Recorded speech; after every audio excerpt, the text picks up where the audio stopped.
This is the review of the hints for exam 2 for stats. And again, if you have additional questions, please post those to the discussion thread on Moodle. And don't forget that during the SI session on Wednesday, Mackenzie will be doing a review, and since I won't be here Friday, she will do another review during our regular class time in our classroom. So I highly recommend going to one or both of those review sessions with her. The exam is Monday, the 28th, and this one is going to be difficult. Okay, so the material that we'll be covering for exam 2, chapter 7 through 11. This will cover everything from the Z and the start of hypothesis testing through all of the t-tests that we've talked about. So, first one, given a z-score, determine the percent. So this is going to basically give you a z-score, and you will need to use the table in order to figure out what the percent is that the question's asking you for. And I'll give you an additional hint. Make sure that you understand how to handle negative z-scores when it comes to the information in the table. Number 2, non-parametric versus parametric.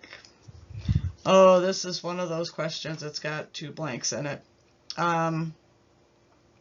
But essentially, you should know what the key difference is between the two of them. And it has something to do with, well, it's part of step 1 when we do hypothesis testing. Number 3, given a hypothesis, determine if it is a one- or two-tailed test. So basically, a hypothesis will be stated, and you need to determine if it's directional or not directional. What you're looking for has to do with the wording, because if it is directional, which would be a one-tailed test, then it's going to have words in it like, you know, more or less or greater, words like that. If you don't see any terms that are indicating a direction of the difference between the variables that are stated in the hypothesis, it would be a non-directional test and a two-tailed. So, words that indicate direction, one-tailed test. If there's no words that indicate direction, it's a two-tailed test. Number 4, what is a critical value? Essentially, what is the definition of a critical value? Make sure you know what it is. Number 5, when p is less than 0.05, what does it mean? Well, this is typically what we set as our criteria for statistical significance. So if the p-value that corresponds to the test statistic that we calculated based on our sample, if that is less than 0.05, we consider it statistically significant. Number 6, what does a z-statistic do? Well, as opposed to a z-score, which is comparing where a score lands in a set of scores, the z-statistic allows us to take our sample mean and see where it is located in relation to a population. Number 7, the central limit theorem and sample size. Make sure you know that this is typically dealing with a situation where you've got a sample size of 30 or more. And we're talking about the distribution of means. So taking sample size 30 an infinite number of times from a population, calculating the means, plotting them. If you have a sample size at least 30, the distribution will look like a normal distribution, regardless of what the distribution of scores looks like. Number 8, using a z-statistic, the data from a sample is compared to, well, essentially what we're doing is we are comparing it in hypothesis testing to a distribution that is based on the null hypothesis, which assumes that there's nothing going on, there's no differences. Number 9, using the z-table, determine critical values. So this will give you a p-level or alpha, as I usually use the term, and it will tell you if it's a one-tailed or two-tailed test, and ask you to go to the table and determine what it would be. Now, a couple things to keep in mind. If it's a two-tailed test, then you're going to have two critical values, a positive and a negative one. If it's a one-tailed test, then it's going to be either the positive value or the negative value, not both. So pay attention to that aspect of the question. Number 10, what is harking? That is a definition of what it is. Number 11, what is the confidence interval? Well, essentially, this is another definition question, dealing with an interval estimate that contains the population mean a certain percentage of the time. And that's provided you keep sampling the population over and over and over. Number 12, where is the sample mean in a confidence interval? Well, the confidence interval is centered on the sample mean, so that pretty much puts the sample mean in the middle of the confidence interval. 13, given the sample mean and one end of confidence interval, calculate the other end of the confidence interval. Well, given the previous information in that previous question, the sample mean is in the middle of the confidence interval. So if I give you one end of that confidence interval, if you find the difference between those two numbers, and then you go to the other side of the mean, that same distance, that's how you figure it out. Because remember, the way that last step when we do a confidence interval is to double check to make sure that it makes sense. And to do that, we make sure that the difference between the mean and the upper bound of that confidence interval is the same as the distance between the lower bound and the mean. So use that to figure this answer out. 14. Why does the test statistic increase as sample size increases? Well, essentially it has to do with the calculation for the standard error, because the standard error is in the denominator. It's in the bottom of that fraction. That standard error gets smaller the bigger my sample size is. Because when you calculate standard error, it's going to be standard deviation divided by the square root of n. N gets really big, take the square root, you are taking a big number and dividing it into the top. It's going to give you a very small number.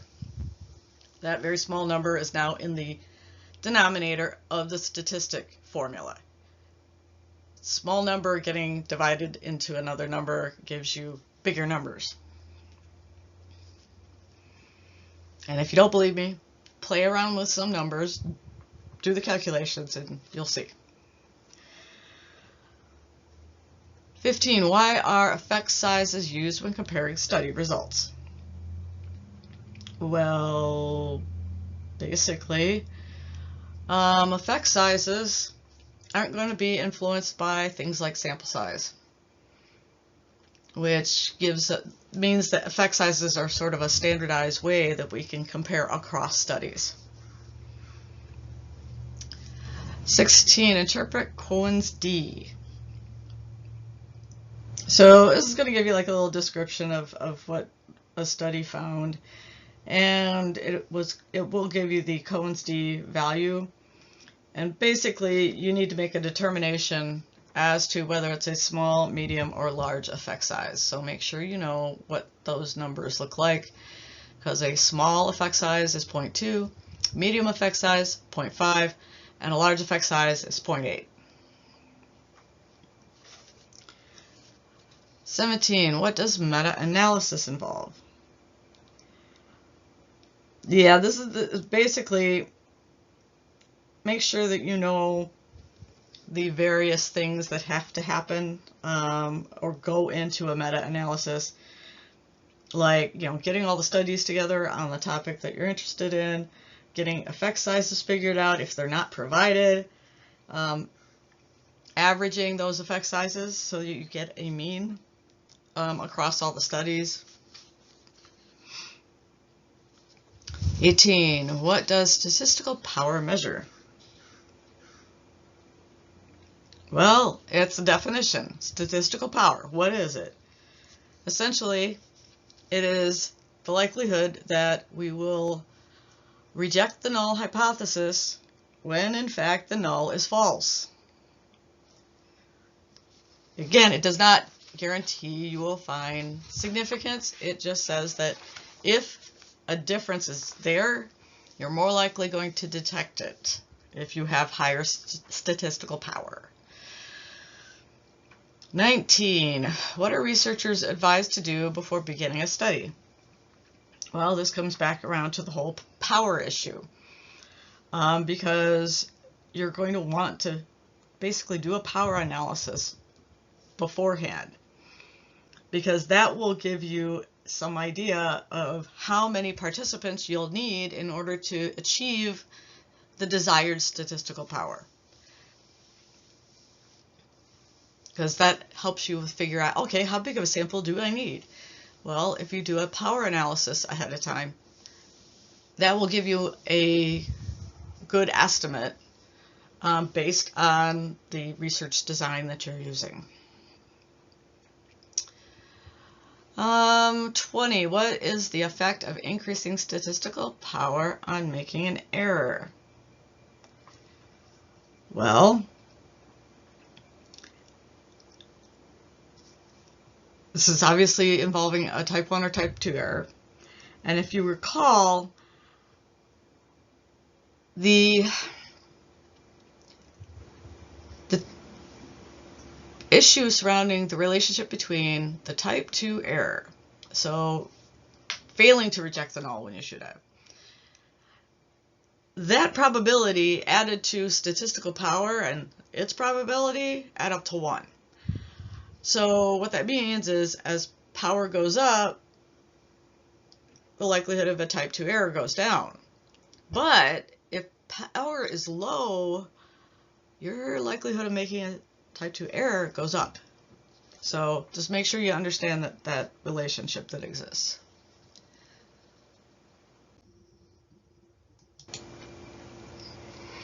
Okay, 21. When is a t-statistic used? Well, essentially, it's going to be used when we know what the population mean is going to be for our comparison distribution, but we don't know what the population standard deviation is, which makes it pretty difficult to get the standard error. So that's when we use a t-test. Let's see, 22. How does the shape of the t-distribution change depending on sample size?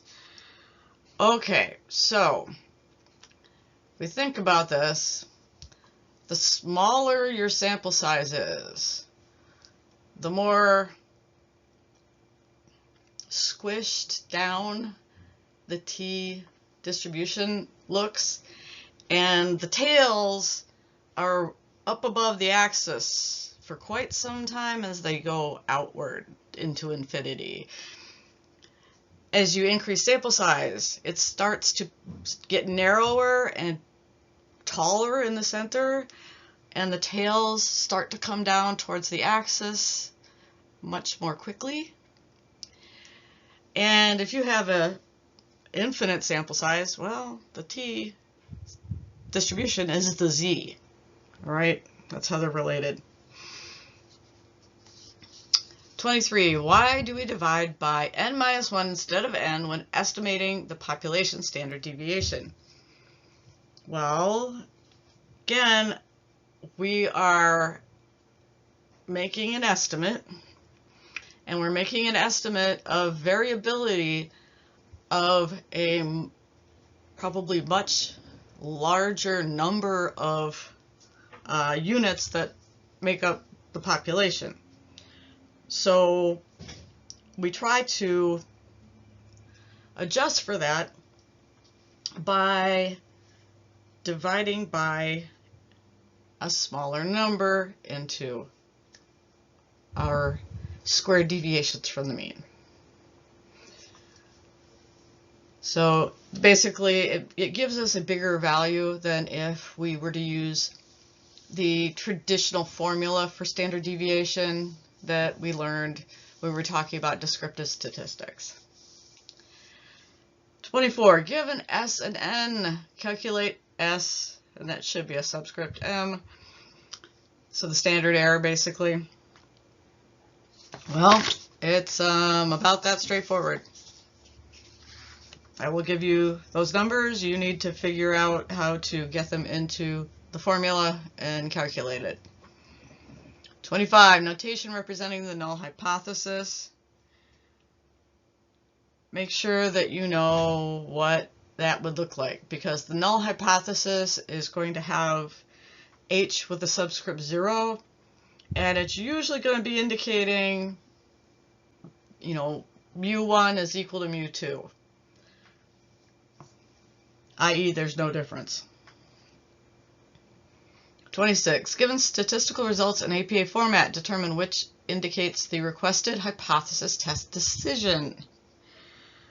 As promised, this one's actually going to give you several options in APA notation for the results of a t-test, including the p-value that goes with it. It's going to ask you what decision, which one of them would indicate a particular decision, either rejecting the null or failing to reject it. So this is where that p-value information is very important, because if you are asked if you would reject the null, then you are looking for a p-value that is going to be less than 0.05. All right. If it says you fail to reject, then you're going to be looking for something bigger than 0.05.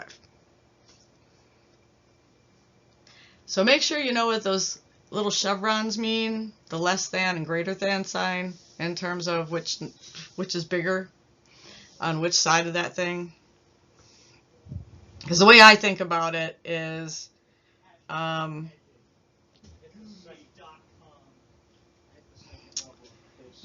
terms of, hang on. Okay, what I was trying to come up with there, when you look at the greater than, less than signs, if you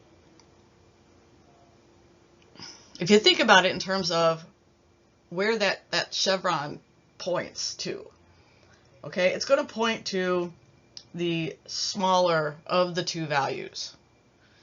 Okay, so if it's indicating that the p-value is less than 0.05, you're going to have that symbol that is going to have the point pointing towards p, because p is less than 0.05. I don't know if that helps, but I know that it gets really confusing sometimes for some people, trying to keep those two straight. All right, where are we? Number 27, interpret Cohen's d. Again, it's going to give you an effect size and ask you, is it small, medium, or large? 28, what did Lisa Feldman Barrett have to say about studies that fail to replicate? And this was in the data ethics section of that chapter, because they were talking about replication and the importance of replication, and the fact that, you know, if you have studies that don't replicate, that doesn't mean that it's a loss, okay? What it means is it could potentially be helpful in terms of understanding other variables in terms of context, and under what circumstances would you get a particular outcome. So she sees them as actually adding to what we know about a particular topic. That they are a good thing, and they are a good thing. Okay, 29. How do you calculate the degrees of freedom for a single sample t-test? Well, basically, you are going to subtract 1 from your sample size. So make sure that you remember that that's the relationship. 30. When is a paired samples t-test used? It is used when you have a within groups design. So you are measuring the same participants twice. 31. What is the comparison distribution for a paired samples t-test? Make sure you know that that distribution is called a distribution of mean difference scores. Okay, mean difference scores. Because essentially with the paired samples t-tests, the way that you get the mean that you are going to be using is that you take and you get the difference between the two measurements that were taken for each participant.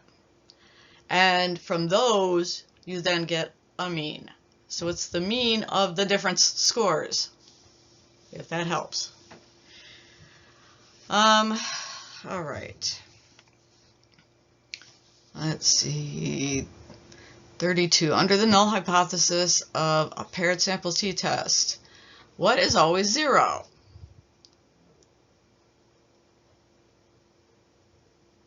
Well,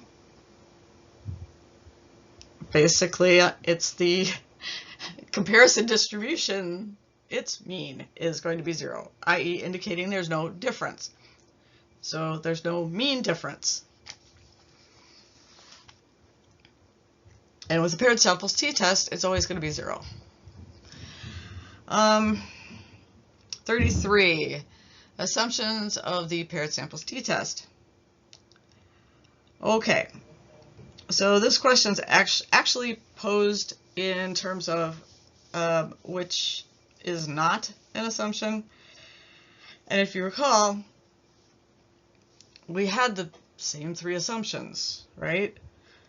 That the dependent variable is scalar, participants are randomly selected, and the population distribution is normal. So whichever one of those potential answers is not one of those 3, it's the one you should pick. 34. One of the first steps in calculating the dependent samples t-test. Well, I think I mentioned it a couple of hints ago. The first thing you have to do is you have to go through and calculate the difference scores for each participant. And then you can proceed. 35. Determine cutoffs for a paired samples t-test. Again, pay attention to whether it's asking for the one-tailed cutoffs or the two-tailed, because if it's just one-tailed, it's going to be either the positive value that you find on the table or the negative value, because this won't be specified in the question. If it's two-tailed, it's both the positive and the negative. Also, don't forget, in order to even get on the correct row on that table, you need to figure out degrees of freedom, which again is the sample size minus 1. 36. Determine whether to reject the null hypothesis given the t-statistic information. All right, so this is going to give you, and actually it's going to be in APA notation, it's going to give you the t-statistic value. The degrees of freedom are going to be with it, and it's going to give you whether or not it is a one or two tail test, and what you are testing at in terms of alpha or your P level, which is what the book likes to use.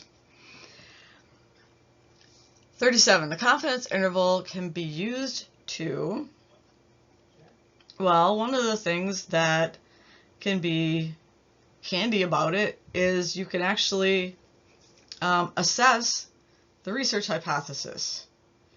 Because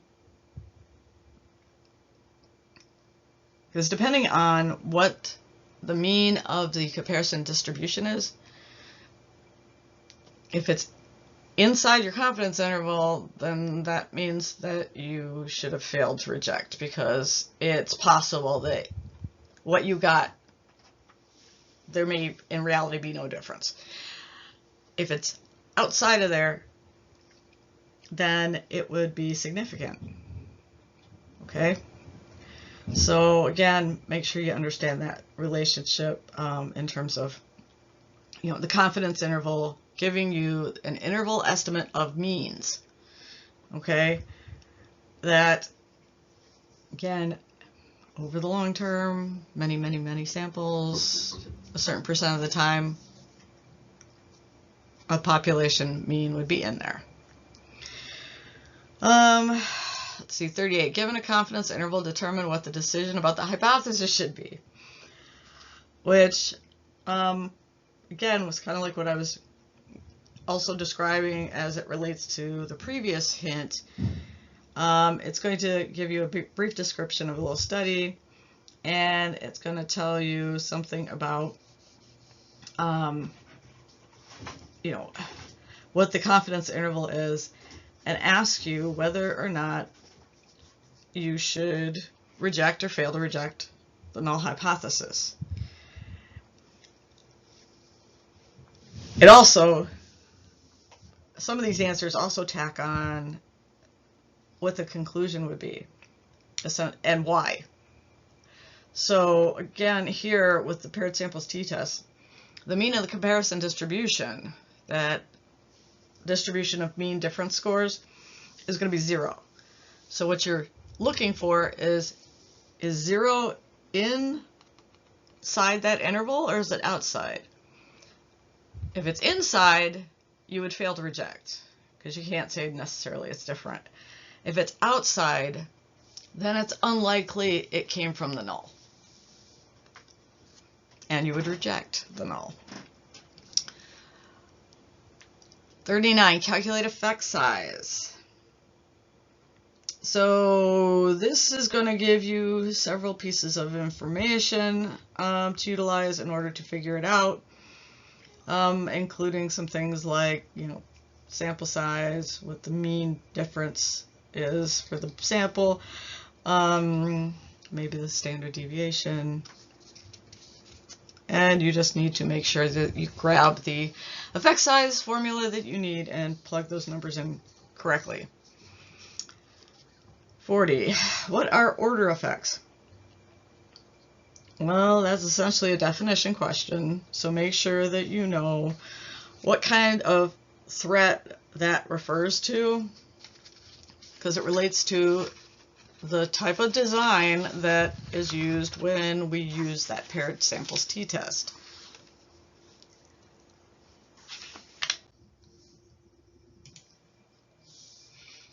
(41) Given statistical results in APA format, identify the value requested. So this is going to give you exactly what it says here, and it's going to ask you essentially to identify a piece of information in those results that are presented. So you need to make sure you know what those symbols mean, the notation, in order to be able to answer that question correctly. Let's see. 42. Given a description of a study, determine which statistical test to use. And again, just like that, it's going to give you a description of a study, and it's going to tell you how they measured the participants, including things like sample sizes and whatnot. So make sure that you're able to tell when you should use which t-test. Okay, that should narrow it down.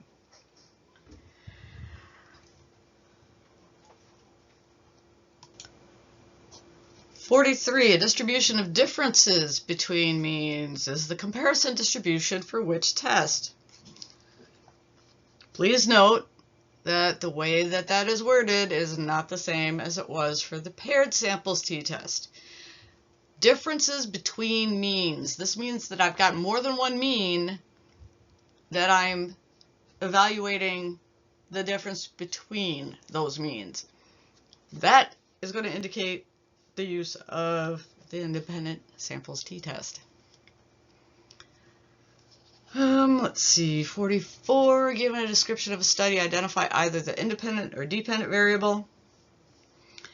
And yes, you are going to continue to get bombarded with questions about being able to spot which one is which variable is being manipulated, or what is the grouping variable. That's the independent variable. If it's the outcome variable, or what they're measuring with those groups, it's the dependent variable. 45, notation for research hypothesis. Okay, there was a question earlier about the null hypothesis. This one's going to ask about what you should see for the research hypothesis, which is typically going to be that capital H with a subscript of like 1. And it should indicate that the means are not the same. They're not equal. All right? Because the null is what says that they are equal. 46. For the independent t-test, what is used instead of standard deviation to calculate the spread of the two samples? Well, remember we ran into a bit of a dilemma with the situation when we have two samples that have two different standard deviations, and what we end up doing is we end up using the pooled variance instead of calculating the standard deviation. Okay, and then that's what we feed into calculating standard error. 47, used to determine cutoffs for an independent t-test. Okay, so cutoffs with any t-test are going to involve knowing what the degrees of freedom are. For the independent t-test, the degrees of freedom that are important here are the total degrees of freedom. Okay, what is that? That's going to be the degrees of freedom for group 1 plus the degrees of freedom for group 2. So whatever the sample size is for group 1, subtract 1 from that. That'll be degrees of freedom for group 1. For group 2, whatever its sample size is, subtract 1 from that. That's group 2's degrees of freedom. And then you add them together, and that's what you use on the table to locate what row you should be on. 48. Given statistical results in APA format, determine which indicates the requested hypothesis test decision. And again, if it's asking about the decision for the hypothesis test, you are going to be focusing in on that p-value, because that p-value should be indicating that it's less than 0.05. At the same time, you need to make sure you know how to properly report the t-test statistic portion and what it is that goes inside the parentheses. So this one's going to be kind of a, you have to pay attention to more than just the p-value in order to select the correct answer for this. You need to make sure everything else is formatted properly. 49, how does p-level relate to the confidence interval?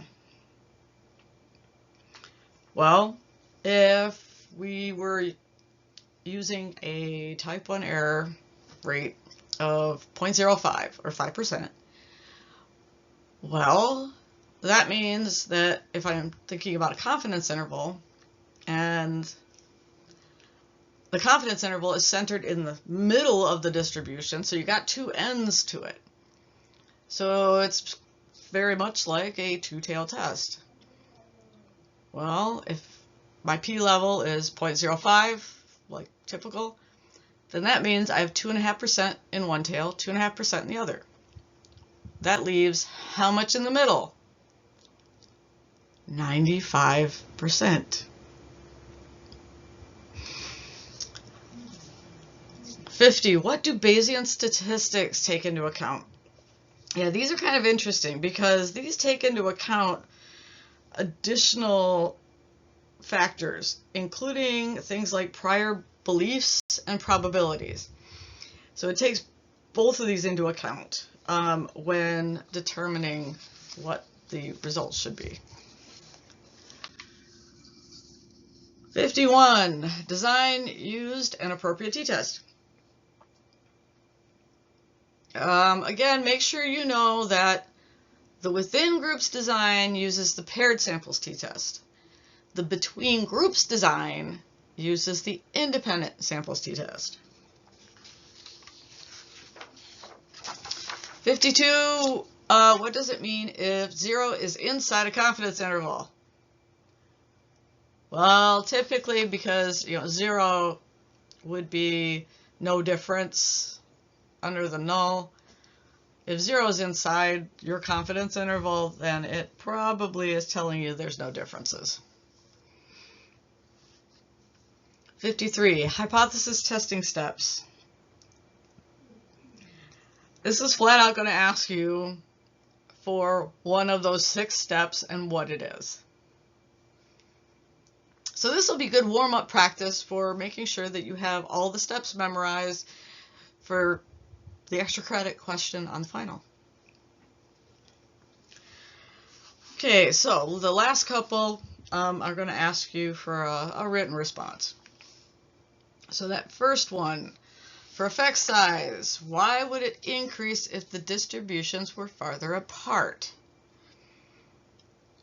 Well, if you recall what the effect size represents, it's looking at the amount of difference between the two distributions. So basically, the distance between those means, if those means are farther apart from one another, the effect size is going to be bigger. All right, so those differences between the distributions are going to be bigger.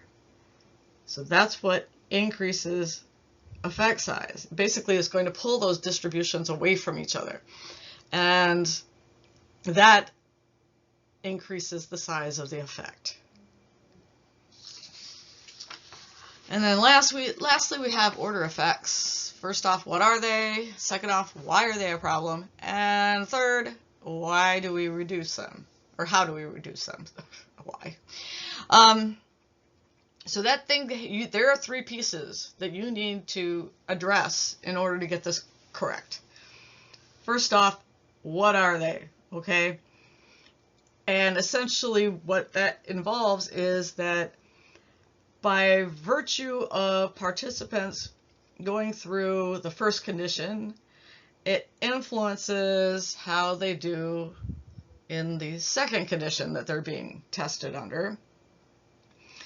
They're a problem because it could introduce a confound, okay? Because if they go through the order of the conditions, if everybody goes through the same order, you don't know whether it's the order that they went through the conditions or your manipulation that is affecting the dependent variable.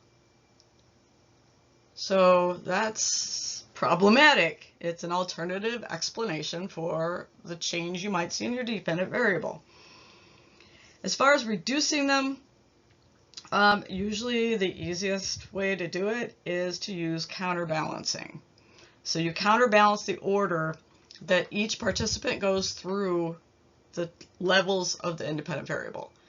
So participant 1 may do condition 1, then condition 2. Participant 2 may do condition 2, then condition 1. So you mix it up. That way all your participants have different orders that they're going through. And that can help you argue that the changes you saw are due to the independent variable, not the order, because the participants had different orders of how they went through the different levels.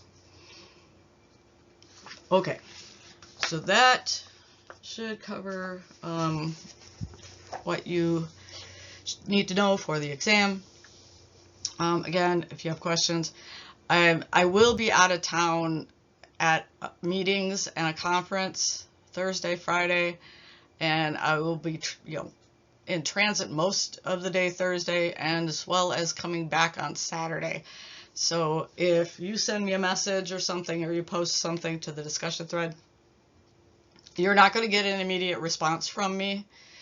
It may take a bit before I get an opportunity to try and, to even look at, say, Moodle or my email, and then to reply. Okay, so there you have it.